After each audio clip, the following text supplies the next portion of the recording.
Sinbad جہازی کا پہلا سفر۔ سندباد نے کہا، میرے والد بغداد کے ایک سوداگر تھے۔ ان کے مرنے کے بعد میں بہت دن تک فضول خرچی کرتا رہا۔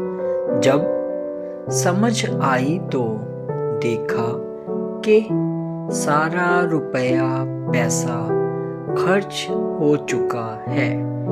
بہت پچھتایا اور میں نے جانا کہ یہ جو عقل مندوں نے کہا ہے غریبی سے موت بہتر، واقعی سچ ہے۔ جو تھوڑا بہت مال بچا تھا وہ سب میں نے بیچ ڈالا اور ملکوں کے سفر کی ٹھان لی۔ سوداگری کا سامان اور کچھ سفر کی ضرورت کی چیزوں خریدیں اور سوداگروں کی ایک جماعت کے ساتھ ایک جہاز کرائے پر لیا اور ہم بصرہ کے لیے روانہ ہو گئے۔ سمندر کا سفر کرتے ہم ایک جزیرے میں پہنچے۔ جزیرہ کیا تھا؟ جنت کا ایک باغ معلوم ہوتا تھا۔ گھنے گھنے درختوں کی شاخیں ہوا میں انگڑائیاں لیتی معلوم ہوتی تھیں۔ لہلہاتی ہوئی بیلیں ان کے گلے کا ہار تھیں۔ کسی ٹہنی میں بھنورے کی گنگن، کسی میں شہد کی مکھیوں کی بنبناہٹ عجب سما باندھ رہی تھی۔ فاختائیں لباس پہنے کو کی صدائیں دے رہی تھیں۔ پھول ہنستے پڑتے تھے، ان کی بھینی بھینی خوشبو مست کیے دیتی تھی۔ غرض جہاز ٹھہرایا، سب لوگ جزیرے میں اتر گئے۔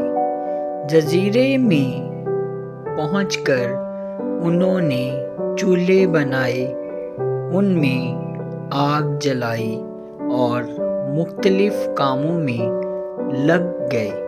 کوئی پکاتا، کوئی برتن کپڑے دھوتا اور کوئی سیر کرتا۔ سب لوگ کھانے پینے اور کھیل کود میں لگے ہوئے تھے۔ اتنے میں جہاز کے مالک نے جہاز پر کھڑے ہو کر آواز دی، اے لوگو، جلدی کرو، جہاز میں سوار ہو جاؤ، دیر نہ لگاؤ، اپنا سامان چھوڑ دو، جان لے کر بھاگو۔ یہ جزیرہ جس پر تم ہو جزیرہ نہیں ہے، بلکہ ایک بڑی مچھلی ہے جو بیچ سمندر میں اوپر آ گئی ہے اور اس پر مٹی جمع ہو کر وہ جزیرے کی طرح ہو گئی ہے۔ اس پر درخت اگ آئے ہیں۔ جب تم نے اس پر آگ جلائی تو اس کی گرمی سے وہ ہلی۔ اب وہ غوطہ مارنے والی ہے۔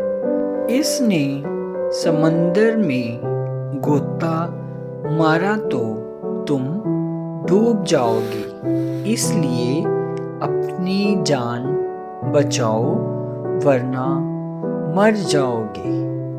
سب لوگ جہاز پر سوار ہونے کے لیے دوڑے۔ بعض تو جہاز تک پہنچ گئے اور بعض ابھی پہنچنے نہ پائے تھے کہ جزیرے کی حرکت ہوئی اور وہ اور اس پر جتنی چیزیں تھیں سب پانی میں ڈوب گئیں اور ٹھاٹھے مارتا ہوا سمندر اوپر سے مل گیا۔